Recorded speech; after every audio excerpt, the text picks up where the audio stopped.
안녕하세요, 웨이랜드 여러분, 웨이입니다. 오늘은 여러분들께서 얘기한 것들 있잖아요. 연습생 이야기나 파트 분배 이런 질문하셨던 것들을 모아서 대답을 해드릴 건데요. 그래서 크게 나눠서 데뷔 전과 데뷔 후의 이야기들로 해서 얘기를 꾸려보려고 해요. 대답을 해드릴 게 조금 많아서 아마 1부와 2부로 나뉘어지지 않을까 싶고요. 그래서 오늘은 데뷔 전에 관련된 것들, 그런 것들에 대해서 얘기를 한번 해보도록 하겠습니다. 고고! 첫 번째로 연습생일 때 어떤 레슨들을 받는지 질문이 좀 많았는데요. 정말 많은 것들을 해요. 물론 회사마다 조금씩 룰은 다르겠지만 당연히 기본적으로 춤과 노래 레슨은 기본이고요. 보통 단체로 많이 하는 것 같아요. 연습생들이 많다 보니까 좀 특이했던 것들을 좀 말씀을 드리자면 저희 같은 경우는 어떻게 했냐면 물론 거울을 보면서 춤선이나 표정 같은 거를 연습을 하기도 하지만 저희가 했던 것들은 핸드폰으로 연습을 하는 거예요. 저희는 아이패드를 써요. 왜냐면 핸드폰을 뺏겼거든요. 핸드폰을 다 제출을 했었어야 됐기 때문에 아이패드를 다 지급을 받았었어요. 와이파이일 때만 되는 아이패드 있잖아요. 그걸로 했었고 연습실 공간이 한정돼 있다 보니까 뭐 누구는 저쪽 구석, 누구는 저쪽 구석 각자 자리를 잡고 아이폰을 이렇게 세워두고 노래를 하나 틀어놓고 표정 아니면 제스처 같은 거를 연습을 하는 거예요. 예를 들어서 뭐 빙빙을 연습을 한다 그러면은 여기다 보면서 자기를 이렇게 셀카 모드로 찍으면서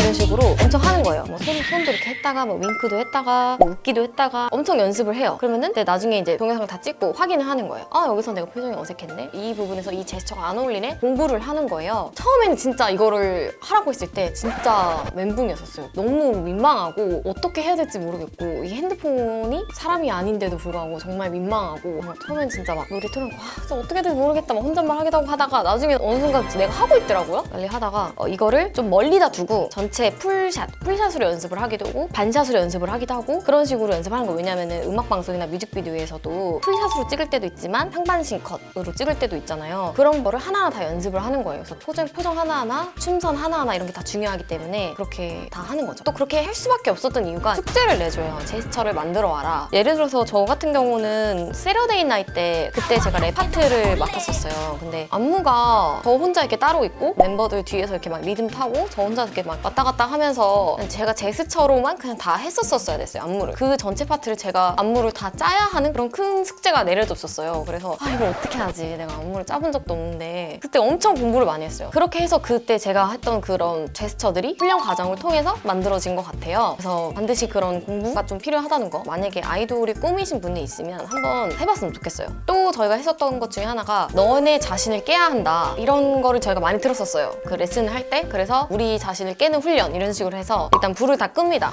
신나는 음악을 틀어놓고 막 춤을 추고 막 재밌는 춤도 추고 이렇게 해요. 그 다음에 딱 그 불을 켜잖아요. 그러면 좀 민망할 수도 있잖아요. 근데 그 불을 껐을 때와 똑같은 상황처럼 춤을 막 추는 거예요. 주변 사람들 너무 창피해하지 않고 즐겁게 즐기는 법 그런 훈련을 했었고 근데 이거는 크레용팝이라서 한 걸 수도 있어요. 이것도 있어요. 이거 진짜 웃긴 건데 이것도 회사에서 시킨 거도 막 얘기를 하다가 카메라를 켜놓고 무작위로 찍는 거야. 밑에서 찍고 밑에서 여기서도 찍고 저기서도 찍고 그러면 이상한 표정이 찍히잖아요. 그 이상한 표정이 찍혀도 매력적이게 찍혀라 이런 미션을 받았어요. 그래서 각자 그 이상한 사진을 보여줬었어야 됐었어요. 그 다음에 야 이건 조금 아니다. 너는 왜 네가 이 표정이 나왔는지 생각을 해봐라. 그럼 어떻게 알아요? 아니 이상한 표정을 하고 있으니까 이상한 표정이 나왔지. 그게 이상한 표정을 해도 매력이 있는 사람이 있고 아닌 사람이 있다. 아무튼 그런 이상한 훈련을 했었어요. 그래서 크레용팝 컨셉에 도움은 됐었던 것 같아요. 저희가 원래 성격은 사실 엄청 막 하차원이거나 그러지는 않거든요. 저희 멤버들 다 그냥 일반 소녀들과 다 똑같은 그런 소녀들인데 이렇게 좀 특이한 컨셉을 아무렇지 않게 할 수 있었던 이유들은 아마 그런 훈련을 했었기 때문이지 않나 그런 생각을 합니다. 그래서 컨셉에 따라서 훈련 방법은 다 다를 것 같아요. 예를 들어서 저희가 청순한 컨셉이었다면 어떻게 하면 청순하게 이렇게 찍히는지 그런 연습을 했겠죠? 저희는 그렇게 훈련을 많이 했었던 것 같아요.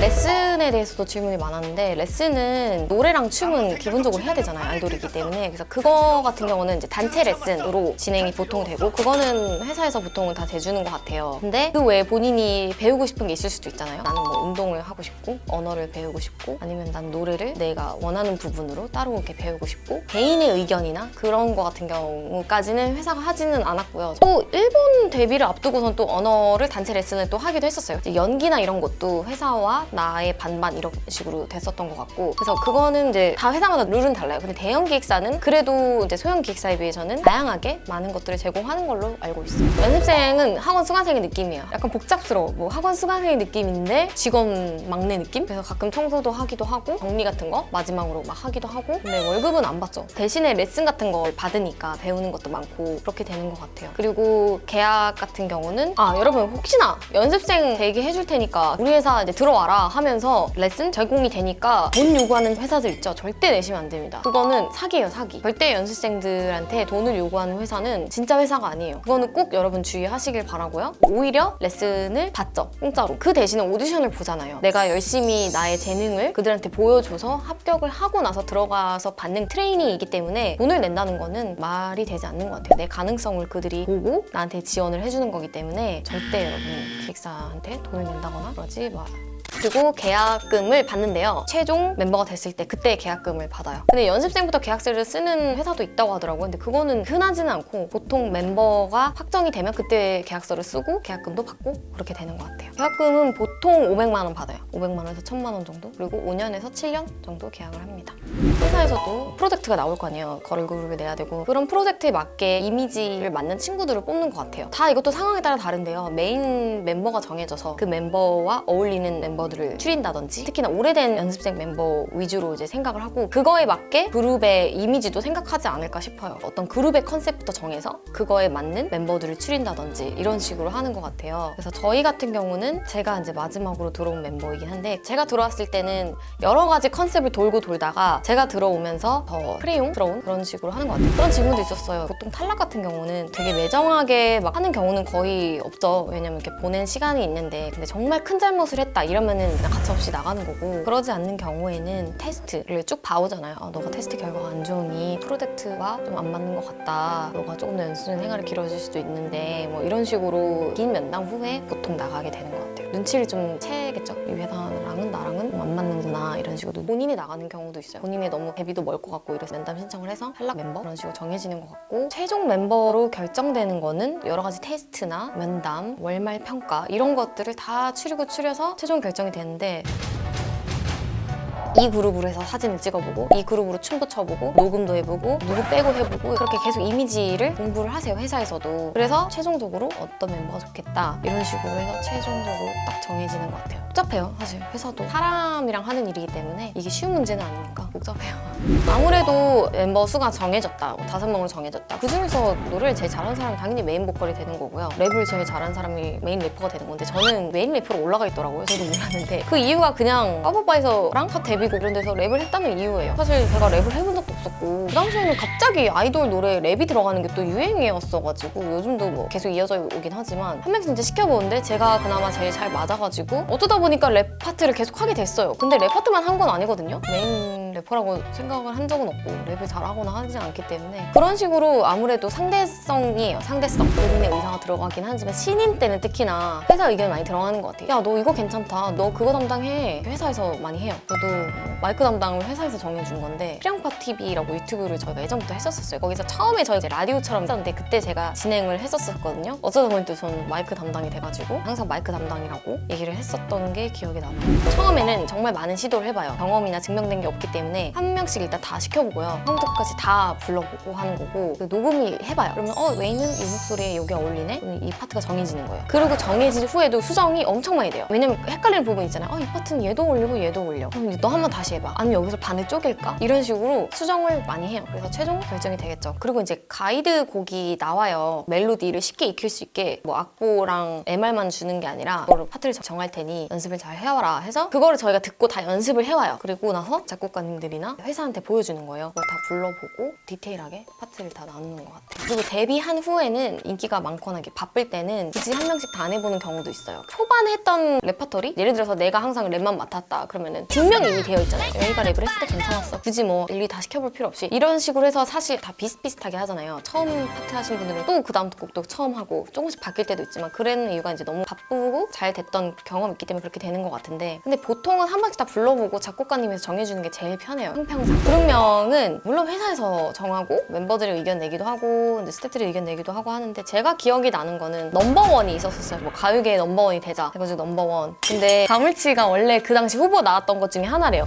큰일 날 뻔했다 진짜. 근데 그 당시 대표님께서는 좀 특이한 걸 하고 싶어 하셨었기 때문에 최종적으로 정해진 건 이제 허리케인 팝이었는데 일본 회사 측에서 이거는 좀 바꾸는 게 좋을 것 같아 해서 아 그렇네요 해가지고 급하게 바꿨어요. 급하게 바꾼 게 크레용 팝이었죠. 저는 근데 그 크레용 팝을 처음에 들었을 때 지금은 당연히 크레용 팝이 훨씬 낫지만 이거는 도대체 무슨 이름이지? 특히나 그 용팝 그 용자와 그 팝자리가 전 너무 싫었었어요. 아이디어가 좋았다고 생각이 드는 게 아이돌들이 워낙 많기 때문에 딱 한 번에 들었을 때 인식이 되는 거를 하자 해가지고 크레용 팝을 하게 된 건데 진짜 그때 진짜 창피했던 게 뭐냐면 샵에 가잖아요. 이제 무전을 해요. 크레용 팝 멤버들 오셨습니다 이렇게 하는데 웃음 참는 게 느껴지는 거예요. 그 무전에서 크레용 팝들 올라가십니다. 그래서 막 웃음을 못 참으시는 거예요. 근데 그 당시에는 나도 웃을 수도 없고 진짜 울 수도 없고 민망했었죠. 예명은 크레용 팝이라고 이름이 정해지고 나서 너는 예명도 특이하게 해야 된다 해가지고 많이 제시를 해줬었어요. 일단은 제가 딱 들어가기 전에 조연이 분명히 이제 허민진인데 야 나 허민자 될 것 같다.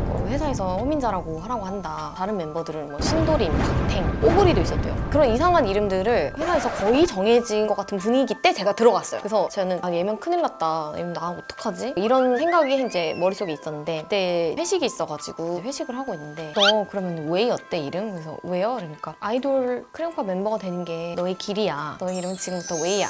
이렇게 얘기를 하시는 거예요. 그래서 약간 뭔가 운명 같은 거예요. 허민자, 신도림 이런 이름을 들은 상태에서 웨이를 들으니까 너무 그 이름이 괜찮아 보이는 거예요. 웨이? 이거 너무 세련됐잖아? 이렇게 생각을 했어요. 그 당시에는. 이때다 싶어서 바로 물었죠. 저 웨이 하겠다고 해가지고 다행히 다른 멤버들도 본인이 원하는 이름을 하게 됐어요. 데뷔 전에 생활에 대해서 일부에서 말씀을 드렸는데요. 나머지 데뷔 후에 생기는 일들, 숙소 생활, 이동할 때 어떤 것들을 하는지 여러 가지 데뷔 후의 생활에 대해서 2부에서 말씀을 드리도록 하겠습니다. 2부도 최대한 빨리 업로드 할 테니까 꼭 채널 고정해주시고요. 오늘 영상도 좋으셨으면 구독, 좋아요, 그리고 알림 설정 꼭 잊지 말아주세요. 안녕!